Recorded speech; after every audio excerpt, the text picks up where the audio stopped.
I'm Luke Summerhays, and I love Bramblin.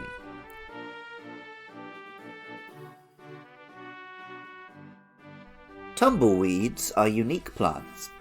The seeds first sprout as grass-like weeds, which extend into a tangled mess of branches and thorny flowers. As the summer heats up, this extended structure separates from the root and essentially dies. This dry husk is blown across the open desert plains by the wind, allowing seeds to be spread far and wide. The tumbleweed is an iconic image of the dry American West. In cowboy movies, it was common to the point of cliche to see tumbleweeds blow through an otherwise quiet scene, perhaps as outlaw and lawman stare each other down. Ironically, the plant is not native to those parts, but was brought over by European settlers in the 1800s.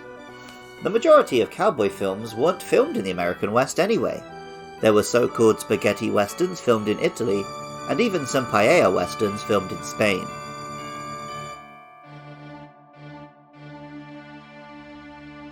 Bramblin is a ghost and grass-type tumbleweed Pokémon. It resembles a hollow ball of curled, gnarled branches with an eerie pair of eyes floating at the front. When I first encountered this tumbleweed Pokémon, I was suddenly surprised we'd gone this long without one. As it happens, the Pokémon makes far more sense now, in the 3D era with open worlds full of roaming wild monsters, than it ever would have before. Still, the idea of this dead plant as a ghost and grass type was immediately a classic bit of Pokémon design. Pokemon Scarlet tells us, "A soul unable to move on to the afterlife was blown around by the wind until it got tangled up with dried grass and became a Pokemon." In the movies, the tumbleweed always blows through at just the right time to punctuate a dramatic pause. The real plant, of course, has no control or agency over when and where it tumbles.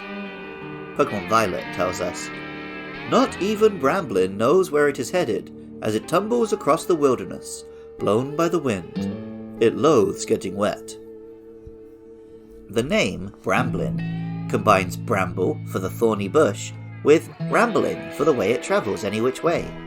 The Japanese name, Anokusa, kind of just means that grass, but it makes slightly more sense after it evolves. Appropriately, for a Pokemon named after going for a walk, and based on a plant most famous for its ability to travel, after Bramblin has travelled 1,000 steps outside of the Pokeball and then leveled up, it will evolve into Brambleghast.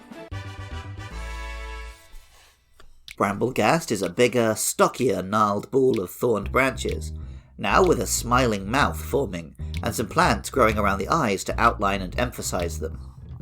Pokemon Scarlet tells us, "It will open the branches of its head to envelop its prey. Once it absorbs all the life energy it needs, it expels the prey and discards it." Real tumbleweeds are not predatory. In fact, once they're moving, they're already dead husks. That isn't to say they're completely harmless though.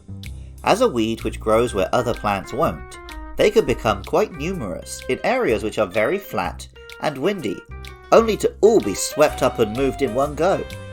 Pokemon Violet tells us, "Brambleghast wanders around arid regions.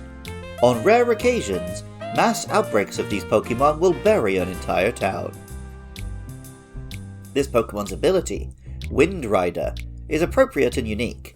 It makes Brambleghast immune to wind-based attacks, several of which are actually common attacks that hit Brambleghast for super effective damage. Instead of taking damage, the attack stat is boosted. This boost also comes with the move Tailwind, meaning Brambleghast can easily become extra strong and extra fast while taking no damage. In the hands of the smart trainer, a formidable beast. The name Brambleghast incorporates ghastly or ghostly into the name, fitting the exaggerated form. The Japanese name, Anohoragusa, essentially means, look, grass, and is perhaps what one would say when a tumbleweed rolls in mid-conversation. It also has the little bonus of sounding like the word horror is in there. It takes a little planning to get the most out of Brambleghast, and while grass and ghost is a strong combination, there are already a few Pokemon with it. Nonetheless, I think this town is big enough for all of them. Music for Luke Loves Pokemon is composed by Jonathan Cromie. Artwork for the show is by Katie Groves. Writing, producing and editing is all by me, Luke Summerhays. Funding is provided by lovely listeners. If you'd like to help keep the lights on or give your thanks, head over to patreon.com/podcastiopodcastius. There you can find links to the other shows my pals and I create, or for just $1 a month, listen to episodes as soon as we're done editing. I love hearing from you guys. A 5-star rating and review on your podcasting app of choice, or even better, telling a friend about the show, would always be much appreciated. Our next monsters are Toadschool and Clawf. Let me know your thoughts and feelings about those or any other Pokemon on Twitter or Facebook at LukeLovesPKMN. Catch even more Pokemon content at twitch.tv/LukeLovesPKMN, Friday nights from 9 PM UK time. And even if you don't feel like doing any of that, thank you so much just for listening. I love Bramblin, and remember, I love you too.